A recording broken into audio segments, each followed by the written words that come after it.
No one in the group thought she would live past Christmas. While other soldiers hit their targets, she had trouble holding her gun.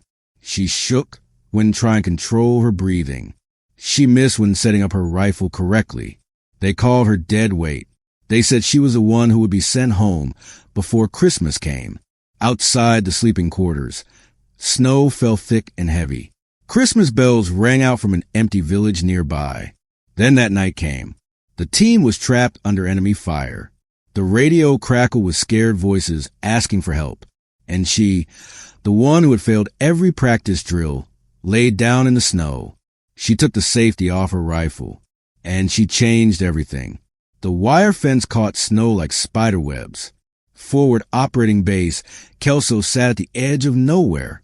It was a bunch of small buildings made ahead of time and walls made of sandbags pressed against a line of trees.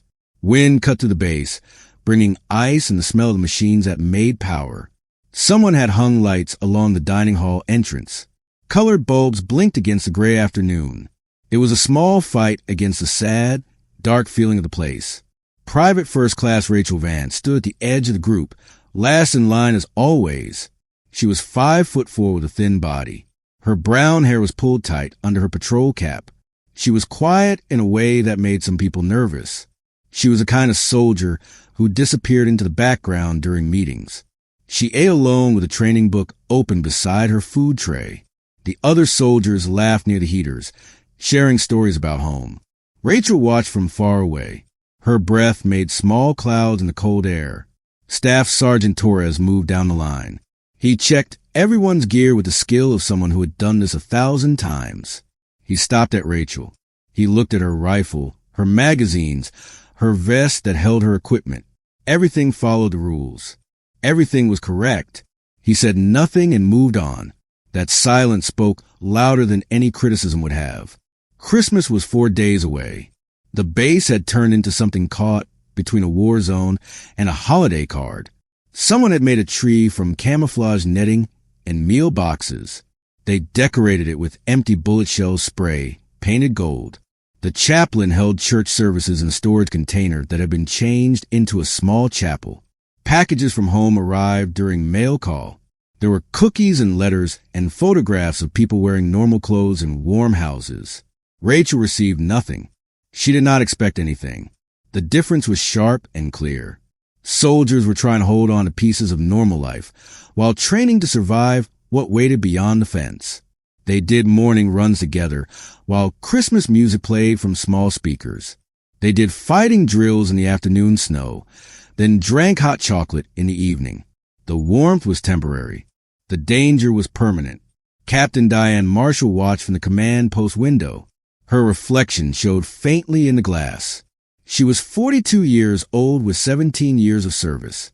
She had 3 combat trips behind her. She had approved Rachel's move to the unit 6 weeks ago based on shooting scores from basic training. Those scores had not shown up in real practice. Marshall turned from the window as First Lieutenant Kyle Hammond entered with a tablet computer. Daily readiness report, ma'am. She took it and scrolled through the numbers. Her finger stopped on one name. Vance is still at the bottom. Yes, ma'am. Failed the close fighting drill this morning. Scored 30% on the reacting to contact exercise yesterday.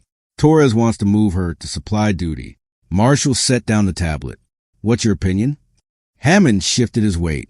Honestly, she doesn't have the quick response we need. Too slow to act. In a gunfight, being slow gets people killed. Outside, the group was breaking up. Soldiers headed to the weapons room, the gym, the warm spaces where life felt almost normal. Rachel walked alone toward the sleeping quarters, carrying her rifle like it weighed more than it should. Marshall watched her go. Give her until after Christmas, she said. Then we'll make the call. Hammond nodded and left. Marshall looked back out at the snow, at the lights blinking against the coming darkness, at the wire fence and the dark trees beyond. Something about that soldier bothered her, not the poor performance. Soldiers struggled all the time. Something else.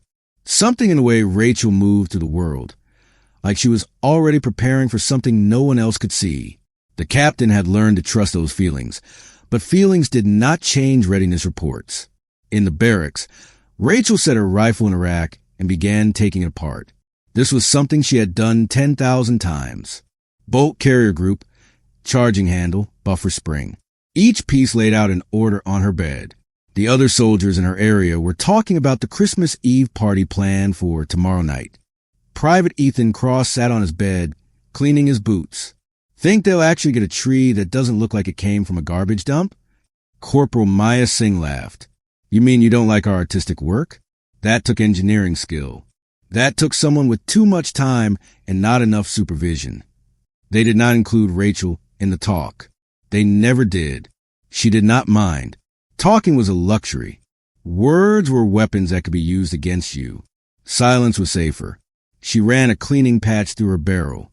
Careful and thorough. The rifle was clean, but she cleaned it anyway. Muscle memory. Meditation. Specialist James Kowalski walked past and paused. Hey, Vance. Torres is posting the new duty list. You're on Tower Guard Christmas Eve. He said it casually, but the meaning was clear. You are not worth keeping in the rotation for real missions. Rachel nodded once. Kowalski walked away. Singh glanced over with something like sympathy in her eyes, but she said nothing. The barracks settled into evening routine. Showers, laundry, letters home. The small habits that kept soldiers connected to the idea that this assignment would end. That life waited somewhere beyond the wire fence. Rachel finished putting her rifle back together and locked it in the rack. From her footlocker, she took out a small wooden case, old and worn. It was a kind of thing passed down through generations. Inside was a photograph. A man in uniform, much older, standing beside a woman who had Rachel's eyes. She looked at it for 30 seconds. Then she put away. Outside, the Christmas lights blinked against the darkness, cheerful and unaware. The shooting range was a strip of frozen earth carved from a forest. 200 meters of targets and shooting positions. Dawn came late this far north. A slow gray that barely counted as daylight. Rachel stood in lane 7, waiting for drill to begin. Combat marksmanship test. 60 rounds, multiple distances, time magazine changes, shoot or don't shoot situations. 70% to pass. She had failed it twice already. Staff Sergeant Torres walked the line, his voice cutting through the cold. This is combat speed, not range time. The enemy doesn't wait for you to set up your rifle. You find the target, you fire, you move. Being slow gets people killed.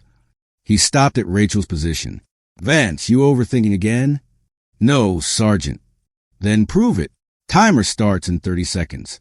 He moved on. Rachel checked her magazine. 30 rounds, loaded the night before, checked 3 times. Her rifle was set up at 50 meters, cleaned and tested. Everything was prepared. Everything except her. The buzzer sounded. Targets popped up at different distances. Rachel found the first target, controlled her breathing, squeezed the trigger. Mississippi. She corrected and fired again, but she was already behind the time limit. Other soldiers were shooting at multiple targets while she was still on her first. Torres watched from behind, his jaw tight. Moved to lying down position. Magazine change. Shoot targets at 100 meters. Rachel dropped down, loaded a fresh magazine, found her position. Her hands were steady. Her breathing was controlled. Everything by the book, but slow, always too slow. By the time the drill ended, she had hit 60% of her targets. Failing grade. Private Cross finished with 92%. He posted a score on the board with a satisfied grin. Corporal Singh hit 88%. Even the newest private in the unit, fresh from infantry school, scored 74%. Rachel's 60% looked like exactly what it was. Not good enough. Torres called her over after the scores were posted. Vance, what's your problem? I don't have one, Sergeant. Your performance is different. You can shoot. Your basics are solid. But you're not aggressive. You're not fast. In a gunfight, this unit needs soldiers who can react right away. Right now, you're a problem. Rachel stood at attention, eyes forward. Do you understand what I'm saying? Yes, Sergeant. I'm recommending you be moved to a different job. Captain Marshall will make the final call, but I can in good conscience send you outside the wire. You're not ready. Understood, Sergeant. He studied her face, looking for some reaction. Anger, disappointment, anything. Rachel gave him nothing. Dismissed. She walked back to collect her rifle and magazines. Behind her, she heard Cross talking to Singh. Harsh, but he's right. She's gonna get someone killed. Maybe she's just not made for infantry, Singh replied. Then why did she volunteer for it? Rachel did not answer questions she was not asked. She cleared her weapon, turned in her ammunition, and headed to the next training activity. The afternoon brought close fighting drills in the shoot house, a wooden maze designed to practice city combat. Teams of 4 moved through rooms, shooting at targets, calling out threats. Rachel was paired with Cross, Singh, and Private First Class David Chun. Cross took the front. Singh covered left. Chun covered right. Rachel was rear security. They entered the building. Contact front. Cross shot at a target. Double tap. Move forward. Singh flowed left. Cleared her area. Chun moved right. Rachel should have followed, watching for threats from behind. Instead, she paused. Half a second, maybe less. But in that pause, a pop-up target appeared in her area. She did not fire. The person judging blew a whistle. Target shot you. You're dead. Team fails. Cross turned and saw Rachel standing frozen. What the hell, Vance? That was an easy shot. I was finding the target. You were slow again. The judge reset the drill. They ran it 3 more times. Rachel failed 3 more times. Different mistakes each time, but the result was the same. Too slow, too careful, too hesitant. By the time they finished, Cross was not hiding his frustration. Look, I get that you're trying, but you're going to get us killed. This isn't target practice. This is combat practice. You freeze up. Singh put a hand on his shoulder. Easy. No, she needs to hear this. Every team we're on fails because she can't keep up. Rachel said nothing. What could she say? He was right. That evening, Captain Marshall called her to the command post. The captain's office was a corner of the small building, separated by wooden walls. It was barely big enough for a desk and 2 chairs. A space heater fought a losing battle against the cold coming through the walls. Marshall pointed to a chair. Rachel sat back straight, hands on her knees. Sergeant Torres wants you moved to a different job, Marshall said right away. He thinks you're not suited for combat work. Do you agree with what he thinks? No, ma'am. Explain. Rachel chose her words carefully. The drills test speed and aggression. I test poorly in both. But combat isn't only speed and aggression. What else is it? Patience. Watching carefully, knowing when not to fire. Marshall leaned back in her chair. That's a sniper's answer. Yes, ma'am. You're not trained as a sniper. No, ma'am. Then why are you in an infantry unit? Rachel met her eyes. Because I can shoot when it matters. I can shoot. Marshall studied her for a long moment. Your shooting scores from basic training were excellent. Top 5%. But that was 9 months ago, and you haven't shown that ability here. I need results, not potential. Understood, ma'am. I'm giving you until after Christmas. If your performance doesn't get better, you'll be moved to support jobs at headquarters. Dismissed. Rachel stood, saluted, and left. Outside, snow was falling again, thick and heavy. The Christmas lights on the mess hall blinked their cheerful pattern, red and green against the white. She walked to the barracks, past soldiers laughing and joking, past a warmth and friendship she had never been part of. In her bunk, she opened her notebook, page after page of information.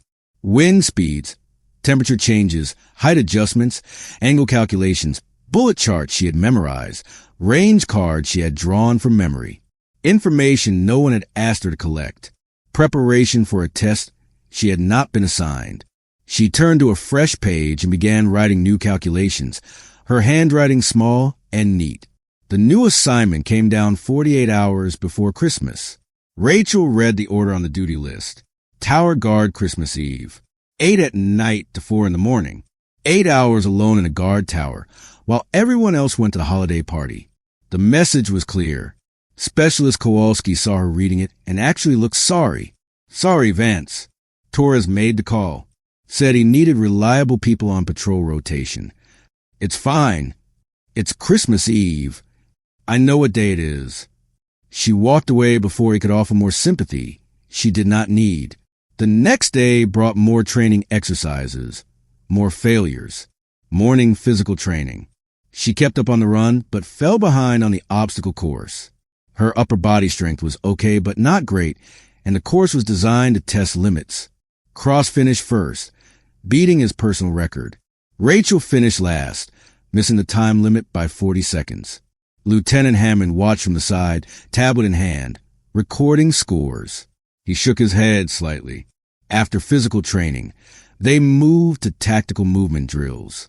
3-person teams moving through land, using cover and hiding, communicating through hand signals. Rachel was paired with 2 soldiers she barely knew, Private Lucas Grant and Private First Class Samantha Moore. Grant was young, 20 years old, excited but new to this. Moore was older, had served before, capable and professional.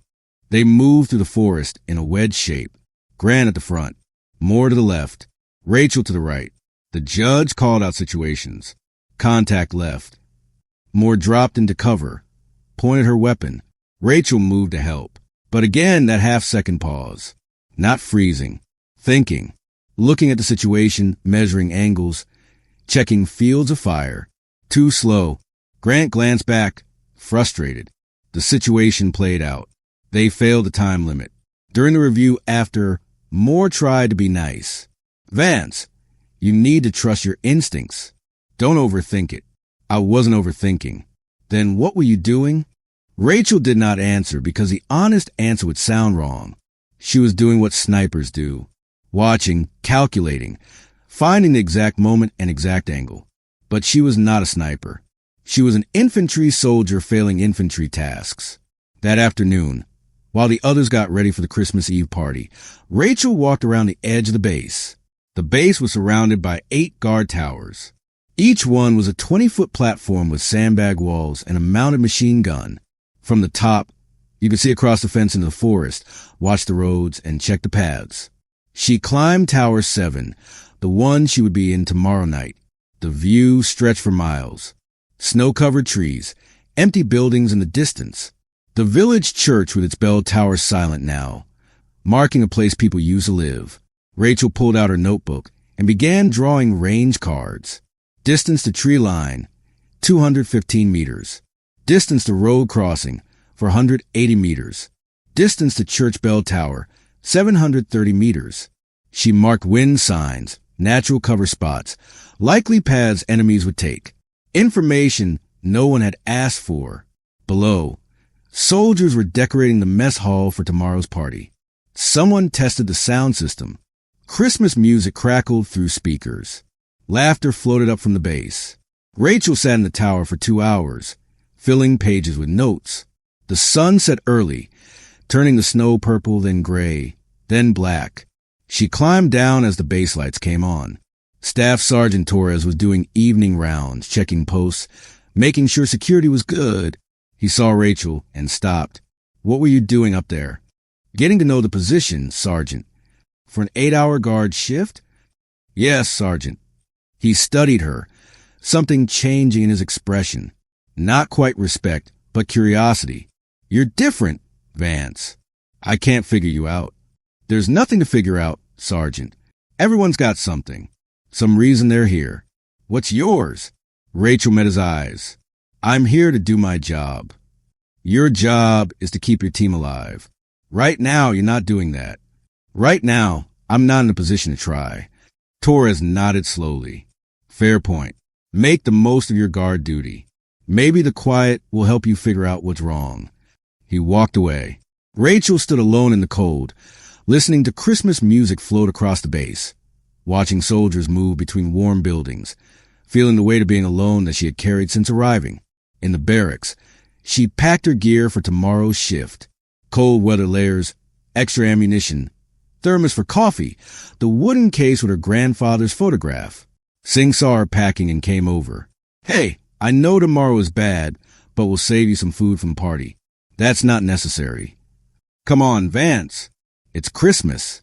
Let people be nice to you. Rachel zipped her pack. I appreciate the offer. Singh sat on the edge of the bed. Can I ask you something? Depends on the question. Why are you really here? I've seen your scores from basic. You were top of your class in shooting. You could have gone to sniper school, special operations, anything.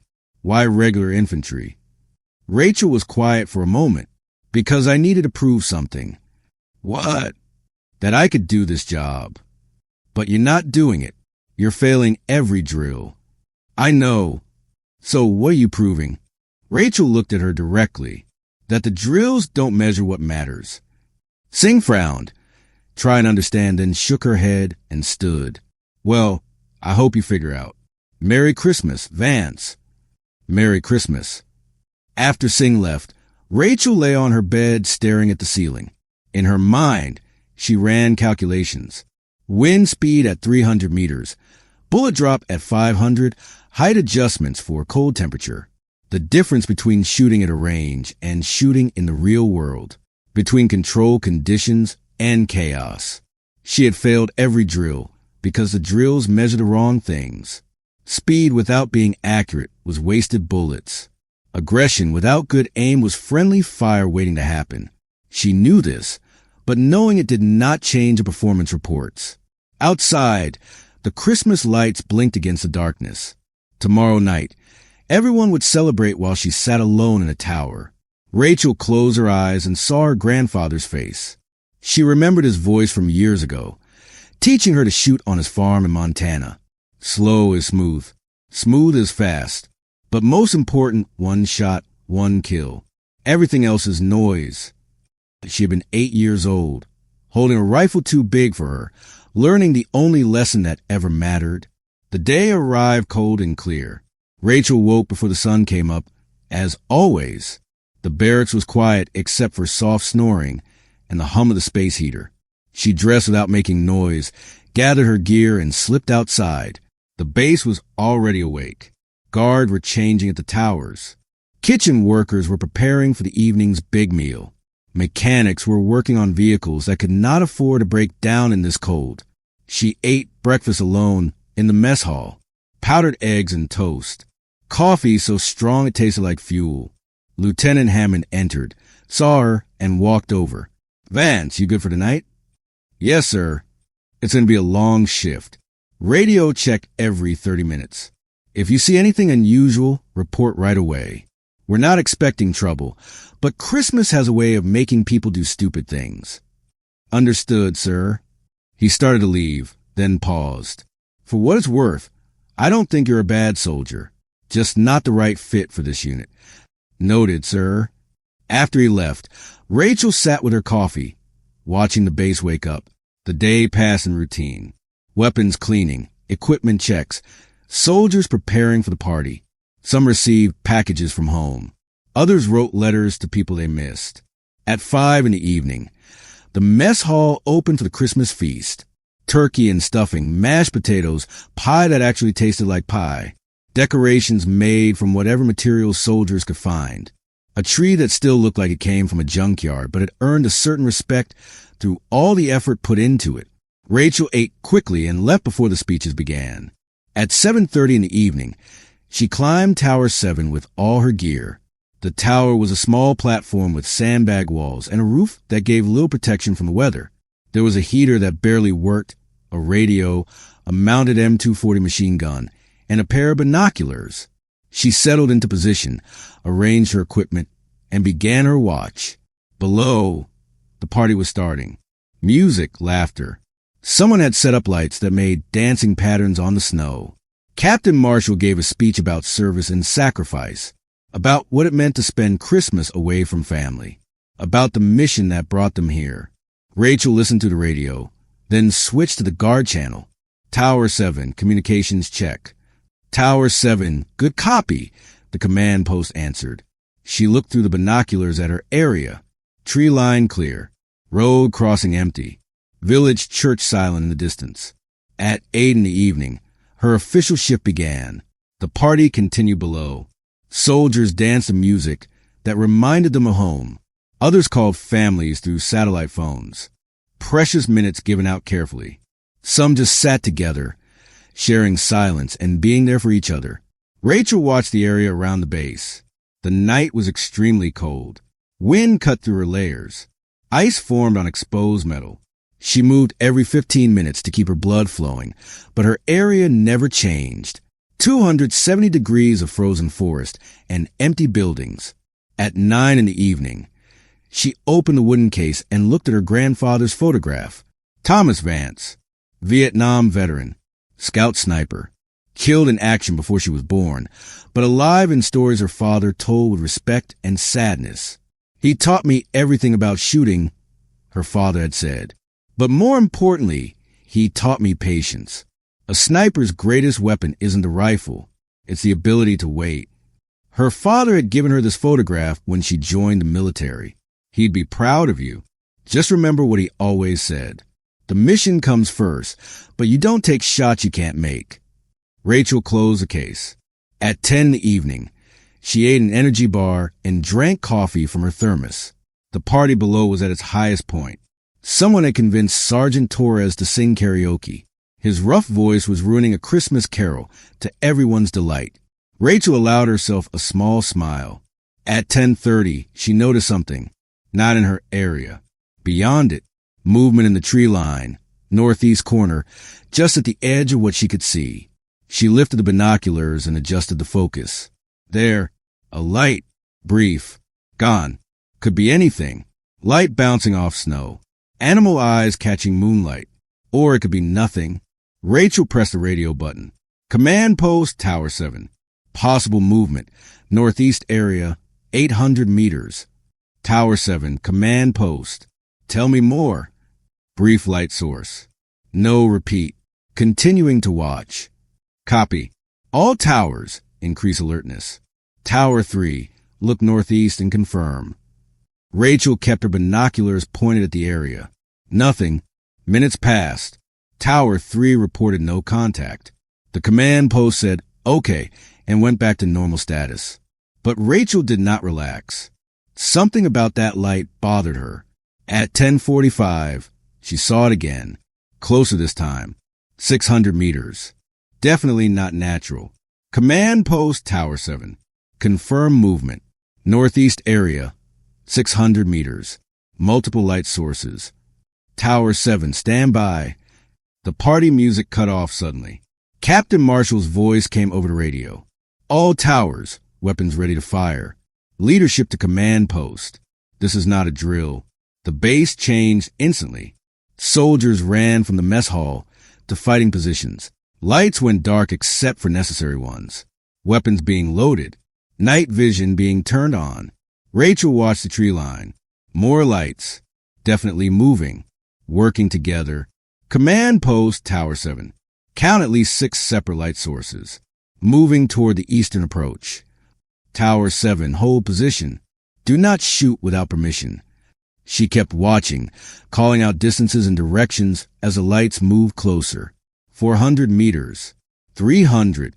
They were not trying to hide anymore. Then the first shot rang out. Not at the tower. At the base. A test shot to see how they would respond. Torres's voice came over the radio. Steady and professional. All positions return fire. Rules of engagement are in effect. Make sure you know what you're shooting at before you fire. The base exploded with activity. Glowing bullets cut through darkness. The rapid sound of machine gun fire filled the air. Rachel pointed the M240 toward the approaching lights and got ready to shoot. But something stopped her. The lights were a trick. Too obvious. Too organized. She swung her binoculars south. There, movement without lights. Shadows moving through shadows. The real attack. Command post, Tower 7. Multiple enemies. South area. 200 meters and closing. This is the main attack. Tower 7, confirm. Explosions cut off the answer. Mortars. The command post took a direct hit. The radio filled with static and screaming. Rachel dropped the binoculars and grabbed the M240. Below her, the base was in chaos. And she was about to find out if she had learned anything at all. The first mortar round hit the command post and turned it into flying metal and flames. Rachel felt the shockwave even from the tower. She saw a Captain Marshall thrown from the entrance, her uniform smoking. The radio fell apart into chaos. Multiple voices, conflicting orders, someone screaming for a medic. Then silence as the command post radio went dead. Rachel switched channels. Found the squad radio still working. All positions, this is Tower 7. Command post is hit. Multiple enemies. South area. I count 20 or more hostiles. 200 meters and closing. Tower 7, this is Hammond. The lieutenant's voice was stressed but controlled. I have command. All towers, shoot at will. Rifle teams, face south. Rachel pressed against the sandbags. Found targets through the M240 sights. Muzzle flashes in the darkness. Figures moving in organized groups. Professional. Trained. Not random attackers. She fired controlled bursts. 3 to 5 rounds. Pause. Watch. Adjust. 2 dart confirm hits, but movement patterns changed. Enemies were looking for cover. Below, the base's defenders were coming together. Singh and Cross ran toward the southern edge, taking up positions behind sandbags. Chun was dragging a wounded soldier toward the medical station. Staff Sergeant Torres was shouting orders, organizing a line of defense. Another mortar round hit the vehicle area. Vehicles exploded. Fuel tanks burst open. Fire turned night into flickering orange hell. Rachel's area was being overrun. She moved the M240 left, shot at new targets, moved right. The weapon was designed for continuous fire, but accuracy got worse beyond 200 meters in these conditions. She needed a better position. The tower shook. Incoming rocket round hit the support structure. Wood splintered. Sandbags split open. The platform tilted 15 degrees. Rachel grabbed her rifle and jumped over the side, sliding down the outside ladder as the tower fell apart behind her. She hit the ground hard, rolled, got up running toward the weapons building. Explosions followed her movement. Bullets kicked up snow at her heels. She made it inside as rounds hit the doorway. The weapons building was chaos. Soldiers grabbing ammunition, weapons, night vision equipment. Torres saw her and shouted over the noise. Vance, get to the south wall. Help Singh's position. Rachel moved past them toward the weapon racks. Past the M4 rifles. Past the squad automatic weapons. To the lock cabinet at the back. She grabbed a fire axe from the wall and smashed the lock. Inside were 2 M24 sniper rifles with magnifying scopes, special ammunition, and a spotting scope. Torres saw what she was doing and crossed the room in 3 steps. What the hell are you doing? I gave you an order. Rachel was already loading the rifle. Her movements were smooth and practiced. I can't help from the wall, Sergeant. Wrong position, wrong weapon. You failed every combat drill. Those weren't combat. She looked at him directly. This is... Another explosion shook the building. Torres made a decision. You get one chance. If you freeze up, if you hesitate, if you miss... I won't. She grabbed the ammunition, the spotting scope, and ran. Not toward the fighting. Away from it. Toward the eastern edge where a water tower provided the only high position still standing. Behind her, Torres was shouting into a radio, organizing defense, trying to keep his soldiers alive. Rachel climbed. The water tower was 60 feet tall. Metal stairs covered with ice. Her boots slipped twice, but she kept her grip. She climbed with a rifle hanging across her back, ammunition in her pockets. At the top was a maintenance platform barely 3 feet wide. She set up fast. Rifle on the railing. Spotting scope beside it. Ammunition laid out in order. Below, the battle was falling apart. The enemy had broken through the south wall. Fighting was happening inside the base now. Close range. Desperate. Singh and Cross were trapped behind sandbags, shooting back against too many enemies. Hammond was organizing a counterattack, but his forces were scattered and confused. Rachel looked through the scope, adjusted for wind, adjusted for cold, adjusted for height. Range to the break-in point, 320 meters. She found a target. Enemy fighter telling others what to do. Pointing, clearly in charge. She controlled her breathing. Inhale. Exhale. Pause. The moment between heartbeats. when the world goes still. She squeezed the trigger. The rifle kicked. Through the scope, she saw the target drop. One shot. One kill. She worked the bolt. Loaded another round. Found the next target. A machine gunner setting up on a wall, getting ready to shoot at Singh's position. Range, 280 meters. Breathing. Heartbeat. Stillness. Fire. The machine gunner fell backward. Weapon never fired. Rachel loaded another round. The battle had a pattern now. Watch. Calculate. Fire. Load. Repeat. She was not fast, but she was exact. Each bullet found its target. Enemy commanders trying to organize the attack. Machine gunners providing cover fire. Rocket teams getting ready to shoot at vehicles. One by one, the threats disappeared. Below, Torres noticed a change in enemy behavior. Who's shooting? Who's taking out their leaders? Hammond looked with binoculars. Found the water tower. It's Vance. She's on the water tower with a sniper rifle. That wasn't approved. She's saving our lives. The counterattack began pushing forward, gaining ground as enemy organization collapsed. Rachel loaded another round. Found another target. Fired. She had made 23 shots. 23 hits.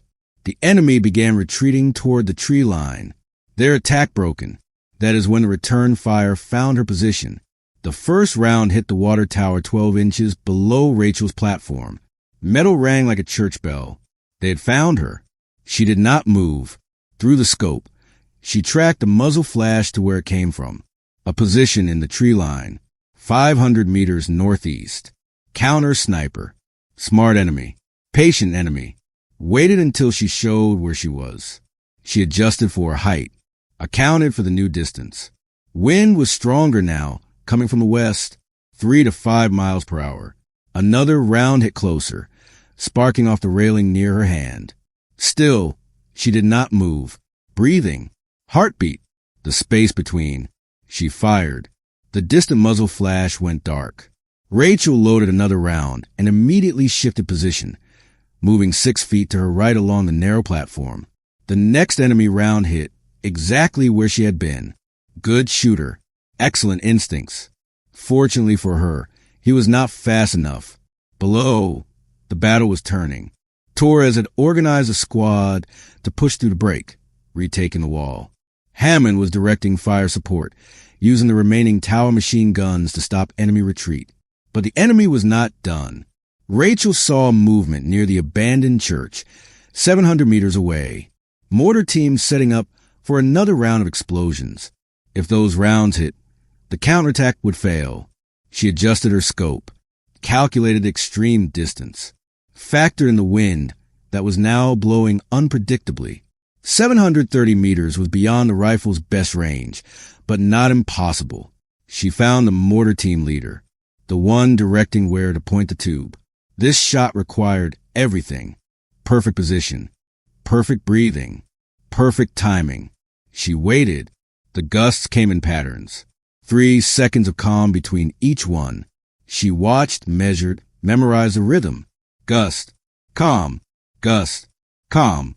In the next calm period, she fired. The round took 2 full seconds to reach the target. Through the scope, she saw the mortar team leader fall. The others scattered, leaving the weapon behind. Crisis stopped. Rachel loaded another round. Her fingers were going numb despite her gloves. Cold was seeping through every layer, through the adrenaline, settling into her bones. She had been on this platform for 30 minutes. It felt like hours. Movement to the south caught her attention. Enemy fighters trying a side attack, using the burning vehicle area as cover. She shot. 1 round. 1 target down. Load. Aim. Fire. Another down. But they were close now, within 200 meters. If they got past the defense line, they would be inside the sleeping quarters and the medical station. Among the wounded, Rachel changed her shooting pattern. Faster now, less calculation, more instinct. She was not trained as a sniper, but her grandfather's lessons were in her bones, in her breathing, in the way she read the wind and land. 10 rounds in 90 seconds. 8 hits. The side attack failed. That is when she felt it. Impact, not from a bullet, from shrapnel. A mortar round had landed near the water tower's base, and metal pieces hit the platform. One piece caught her left shoulder, tearing through uniform and skin. Pain. Sharp. Immediate. Rachel looked down at the wound. Blood dark against her uniform. Not from a main blood vessel. Not immediately deadly. But her left arm was hurt. She could still shoot. But reloading would be hard. She had 8 rounds left in the rifle. Make them count. Through the scope, she looked for important targets. There, enemy commander trying to gather his fighters for another push. Range, 450 meters. She fired. He dropped. 7 rounds left. The enemy attack lost all organization now. What had been a planned assault fell apart into scattered groups looking for cover, trying to get away. Torres's voice cut through the radio chaos. All positions, keep pressure. Don't let them regroup. The base's defenders pushed forward. Organized. Professional. Rachel provided cover from above, taking out any enemy fighter who tried to organize resistance. 6 rounds. 5. 4. Each one found its target. Her shoulder was bleeding steadily now. Warm blood, soaking cold fabric. She was starting to feel dizzy. Just a little longer. 3 rounds left. The enemy retreat was complete now. Fighters disappearing into the tree line. But one threat remained. Rachel saw it through her scope. Enemy sniper. The one she thought she had killed earlier. Not dead. Wounded maybe, but still in position. And he was aiming at Torres, who stood in the open, directing the cleanup. No time for a perfect shooting. No time for ideal conditions. Rachel fired. The round went low, hitting the enemy sniper's rifle instead of his head, destroying the weapon. Close enough. 2 rounds left.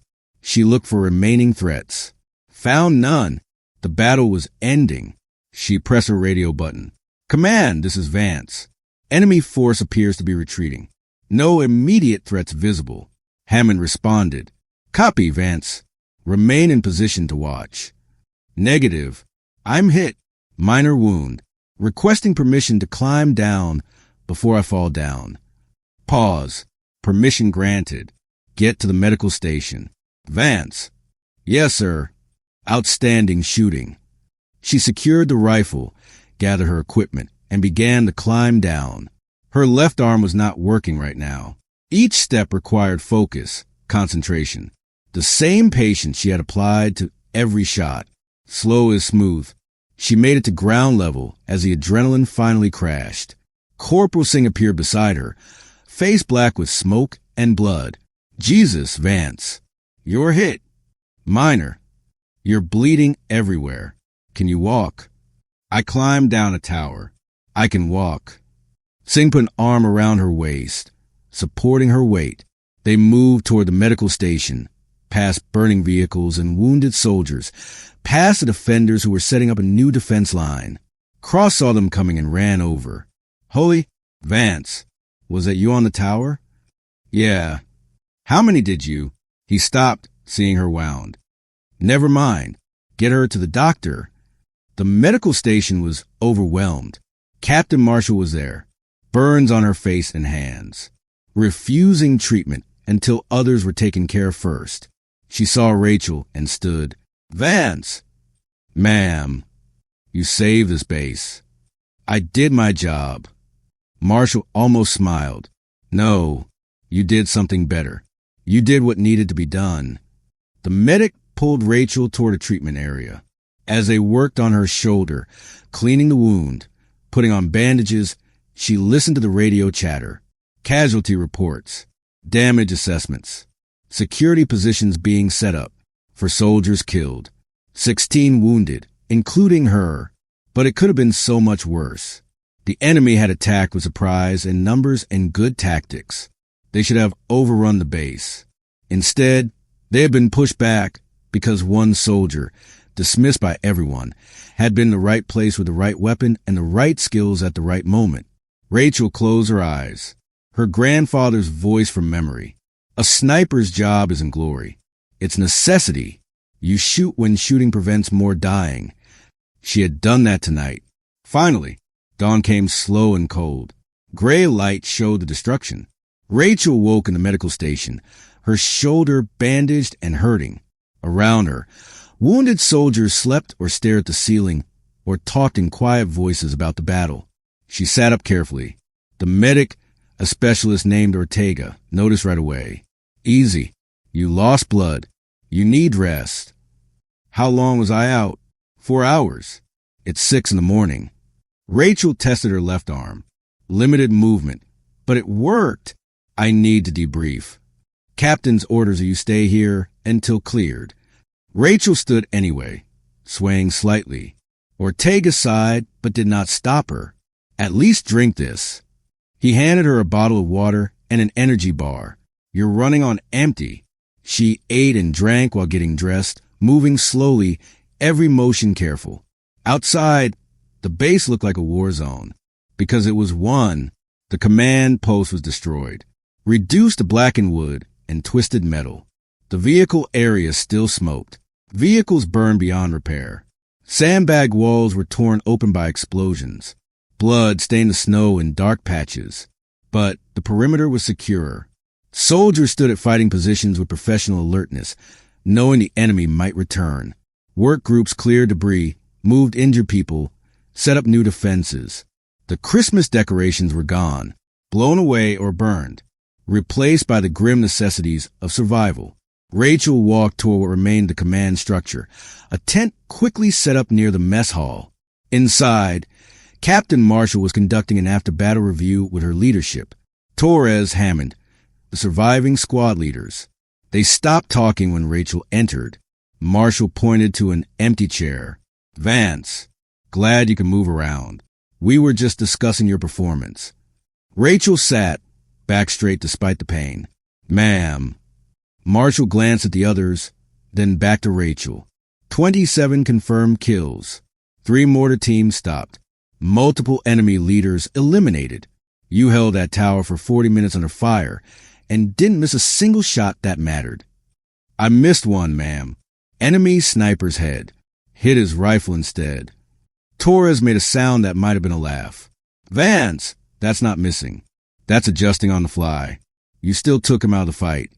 Hammond leaned forward. I need to understand something. You failed every combat drill, every speed test, every assault exercise. But last night, under actual fire, you performed like a trained sniper. How? Rachel chose her words carefully. The drills tested the wrong thing, sir. They measured reaction time and aggression. But sniping isn't reaction. It's observation. It's not aggression. It's patience. Every drill wanted me to shoot faster. I needed to shoot better. But you're not a trained sniper, Marshall said. No, ma'am, but my grandfather was. Scout sniper, Vietnam. He taught my father. My father taught me. I've been shooting since I was 8 years old. Why didn't you go to sniper school? Rachel was quiet for a moment because I wanted to prove I could do regular infantry first, that I wasn't just a specialist, that I could be a complete soldier. You proved you're not a regular infantry soldier, Torres said. His tone was not critical. You're something else. With respect, Sergeant, I'm whatever the mission needs. Marshall stood and walked to the tent entrance. She looked out at the damaged base. The enemy hit us hard. Professional force. Good tactics. Almost succeeded. We held because you saw what others didn't. Positioned yourself without orders. Used a weapon you weren't assigned. And performed perfectly under extreme conditions. She turned back. That's not following the rules. That's improvising. That's leadership.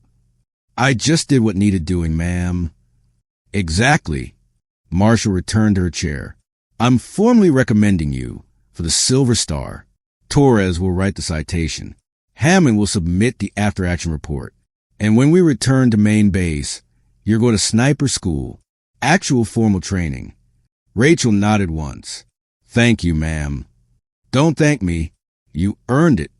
The meeting continued, discussing security improvements, casualty evacuations, requests for additional support. Rachel participated.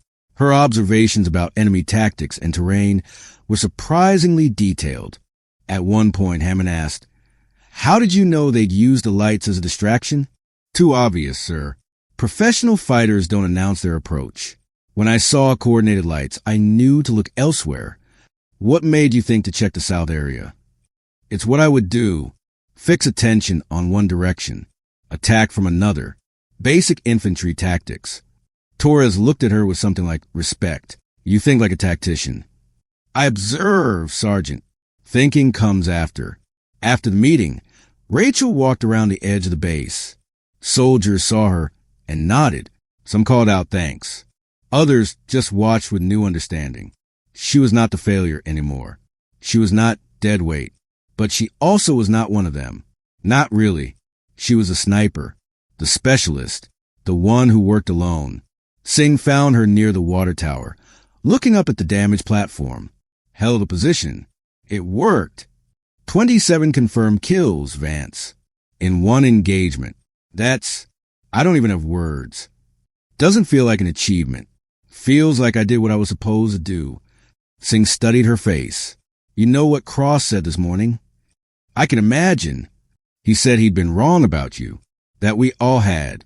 That you weren't failing the drills. You were just built for a different kind of fighting. Rachel did not respond. Singh continued. He also said if we're ever in a firefight again, he wants you on Overwatch. Everyone does. Tell Cross I appreciate that.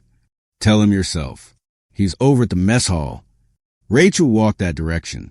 The mess hall had survived mostly intact. Soldiers gathered there for coffee and food. The small normal things that help maintain sanity. Cross was there with Chun and Moore, talking quietly. He saw Rachel and stood. Vance. Cross. Awkward silence. Then Cross extended his hand. I was wrong about you. I'm sorry. Rachel shook his hand. You weren't wrong. I did fail the drills. But you passed a test that mattered. Different test. Different measures. Chin interrupted. Did you really take out a guy at 700 meters? 730. In the dark. In the wind. While wounded. The wound came after that shot. Moore leaned back in her chair. Vance, where'd you learn to shoot like that? Rachel poured herself coffee before answering. My grandfather. He was a sniper. He used to say that shooting is 10% mechanics and 90% patience. Most people get that backward. Is that why you were so slow in the drills? Cross asked. I wasn't slow. I was deliberate. There's a difference. Yeah, we see that now. They talked for another hour. The conversation was easier than any Rachel had experienced at the base. Not friends exactly, but comrades. People who understood that yesterday's failures did not predict tomorrow's results. That afternoon, a supply convoy arrived with more soldiers and equipment. Among the supplies was a proper sniper rifle system. M2010 with advanced scopes, special ammunition, spotting scope, and rangefinder. Torres brought it to Rachel personally. Captain ordered this for you. Said we need to properly equip our assets. Rachel examined the weapon. Her hands moved over it with professional appreciation. This is a serious piece of gear, Sergeant. You're a serious shooter. He paused and added, I'm sorry I tried to get you reassigned. You made the right call based on available information. I wasn't performing in the role assigned, but you knew what you were really capable of. I hoped. I didn't know until last night. Torres nodded slowly. Well, now we all know. When you get back from sniper school, we're reorganizing the unit, creating a designated marksman position. It's yours if you want it. I want it. Good. He left her with the rifle.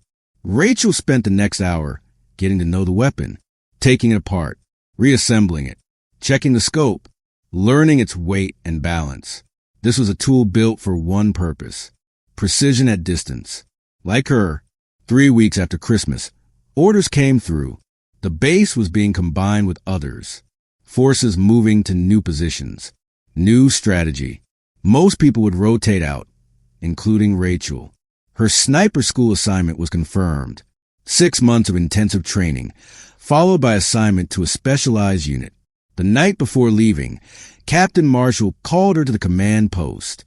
Vance, sit. Rachel sat. Marshall pushed a folder across the desk. Your Silver Star was approved. Ceremony will be at main base. Your family will be invited.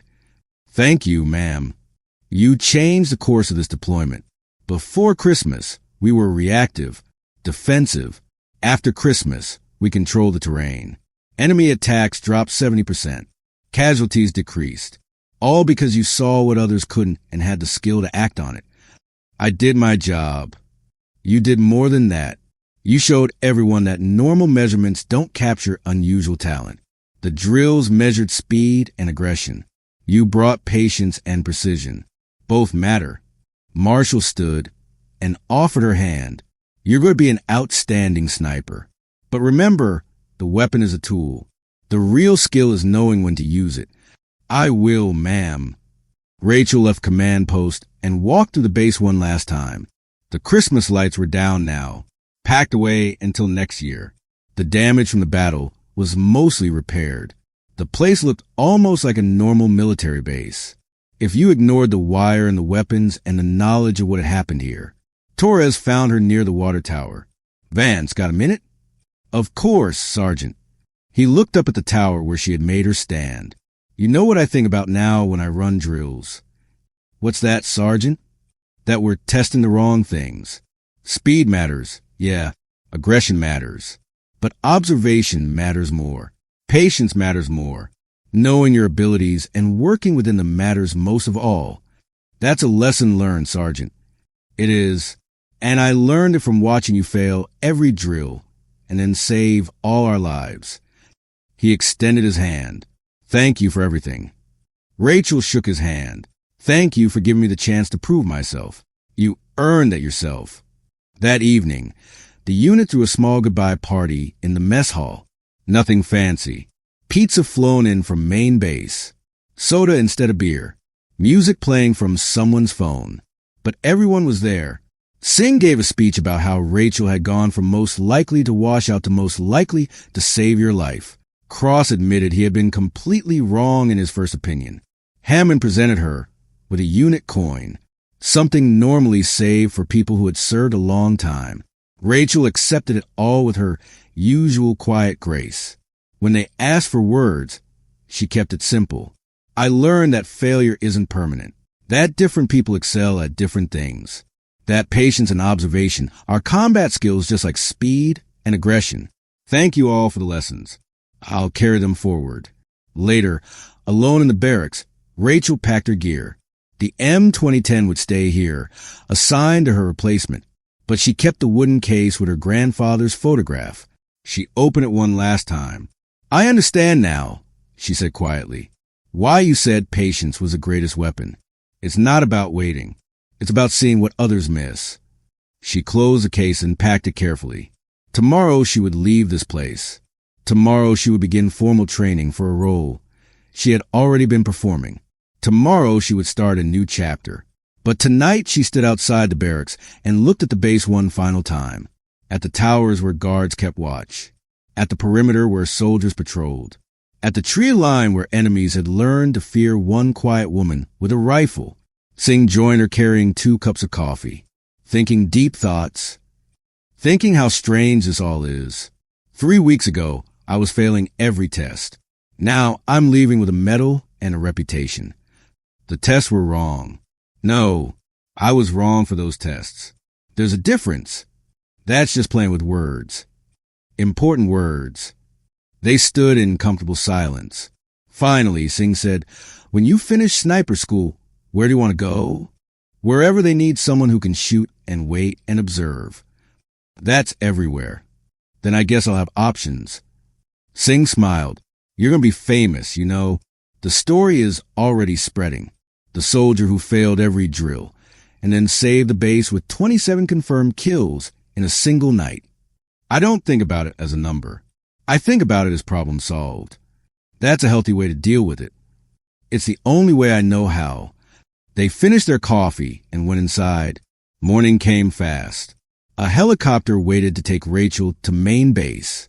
The unit formed up to see her off, something they rarely did for anyone below senior enlisted. But Rachel had earned it. As she walked to the helicopter, soldiers called out thanks and farewells. Torres saluted. Hammond shook her hand. Singh hugged her. Rachel climbed aboard, secured her gear, and the helicopter lifted off. She looked down at forward operating base Kelso. From above, it looked small and fragile, a human creation pressed against hostile wilderness. But it had held, because people fought for it, because someone had been in the right place with the right skills at the right moment, because failure in one situation does not predict failure in another. The base disappeared behind them. Rachel turned forward toward what came next, toward training and assignments and missions she could not yet imagine, toward a career built on patience and precision rather than speed and aggression, toward becoming what she had always been, officially recognized at last. No one called her a failure anymore. They called her Sniper, and that was exactly right.